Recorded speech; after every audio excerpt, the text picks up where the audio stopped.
ونعوذ بالله من شرور أنفسنا ومن سيئات أعمالنا من يهده الله فلا مضل له ومن يضلل فلا هادي له ونشهد أن لا إله إلا الله وحده لا شريك له ونشهد أن سيدنا وحبيبنا ومولانا محمد الذي أرسله بالحق بشيرا ونذيرا وداعيا إلى الله بإذنه وسراجا منيرا وقد قال الله تعالى في كلامه المجيد وفرقان الحميد أعوذ بالله من الشيطان الرجيم بسم الله الرحمن الرحيم شهر رمضان الذي أنزل فيه القرآن صدق الله العظيم الله أكبر الله أكبر لا إله إلا الله الله أكبر الله أكبر ولله الحمد الله أكبر الله أكبر لا إله إلا الله الله أكبر الله أكبر ولله الحمد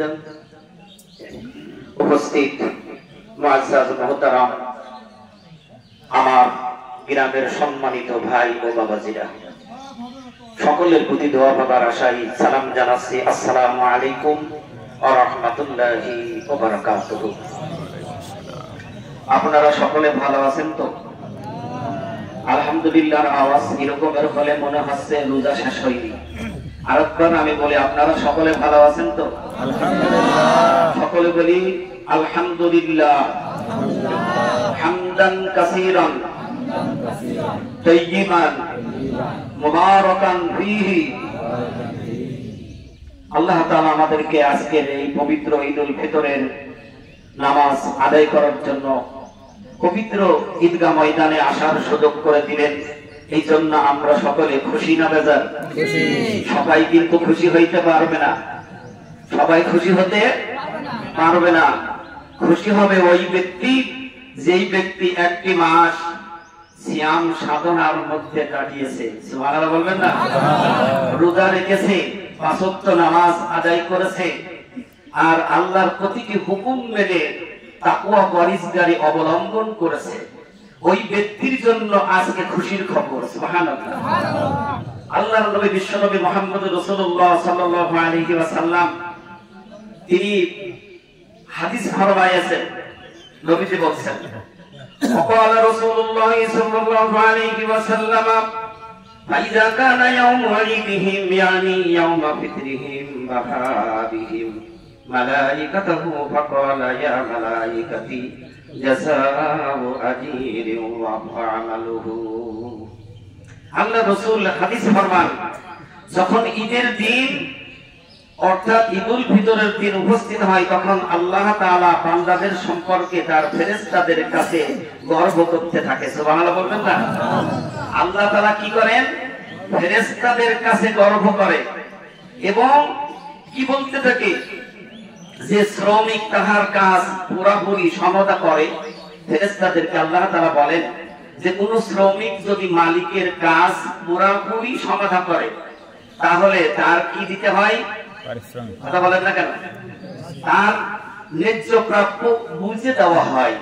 আল্লাহ তাআলা ফেরেশতাদেরকে বলছেন, হে ফেরেশতারা, আমার বান্দা একটা মাস সিয়াম সাধনা দিয়ে বহুত রিয়াজত কষ্ট করেছে। কেমন কষ্ট করেছে? ঘড়ি দেখছে, সামনে কিন্তু দামি দামি খাবার, যে যেমন সেমন খাবার জোগাড় করে খেয়েছে কিনা বলেন? ধনী মানুষের ব্যাপারটা আলাদা, দেখবেন তাদের খাবারের আইটেম অনেক। একটা গরিব মানুষ এক গ্লাস পানি একটা খেজুর মুখি দিয়েও ইফতারি করেছে। সুবহানাল্লাহ।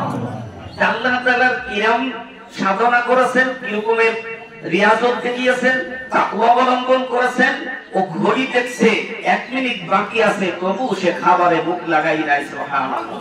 আল্লাহ তাআলা গর্ব করেন, আমার বান্দা পৃথিবীর সব কাজ অহংকারী ভরে দেখাতে পারে, পারে কিনা বলেন? আপনি নামাজ দেখাতে পারবেন, যে আমি কত রাকাত নামাজ পড়লাম, আওয়াবিন করলাম, ইশরাক করলাম, তাহাজ্জুদ করলাম, সবকিছু দেখাতে পারবেন। দান করেছেন, মানুষের কাছে টাকা দিচ্ছেন, দেখাতে পারবেন। কথা বলেন না কেন? কিন্তু রোজা কি দেখানো যায়? রোজা দেখানো যায় না। কারণ রোজা এই জন্য দেখানো যায় না, কারণ আপনি ঘরের আড়ালে অন্ধকারের মধ্যে পেট ভরে খেয়ে নিলে আপনার বাড়ির ফ্যামিলি কেউ যদি না বলেন টের পাবে না, তাহলে ওইখানে ভয় করেছে কার? আল্লাহ রাব্বুল আলামিন বলেন, আমার বান্দা তুমি যারা এই পবিত্র রমজানুল মুবারক মাস পেয়ে গেল, আর তারা সিয়াম সাধনার মধ্য দিয়ে এই যে একটি মাস অতিবাহিত করে দিয়েছে, আমি আল্লাহ সুবহানাহু ওয়া তাআলা এই রমজানের প্রতিদান আমি আল্লাহ নিজে হাতে দেব। আপনি আমি আজকে ঈদের নামাজ পড়ব, এর সওয়াব লাগবে কি? ফেরেশতা দুই কাঁধে যে কিরামিন আর কাতিবিন আছে, এরা আমার আপনার নেকি লিখবে এবং গুনাহ লিখবে, কিন্তু এই নামাজের সওয়াব লিখবে। আপনি দান করবেন, তার সওয়াব লিখবে। আর আল্লাহ তাআলা বলেন, ফেরেশতা না, আমার ওই বান্দার রোজার প্রতিদান তার নেকি আমি আল্লাহ নিজ হাতে বন্টন করব। জোরে বলেন সুবহানাল্লাহ। তাহলে আমরা যারা সুস্থ অবস্থায় রোজাকে ছেড়ে দিয়েছি, আমরা অন্যায় করেছি না ভালো করেছি? এই নেকির দরকার হবে কিনা? কিয়ামতের দিন হাসরের ময়দানে একটা নেকির জন্য সন্তান তার পিতাকে ভুলে যাবে। আল্লাহ তাআলা বলেন, সেই দিনের কথা ভাবো। ইয়াউমা লা ইয়ানফাউ মালুন ওয়ালা বানুন ইল্লা মান আতাল্লাহা বিকলবিন সালিম।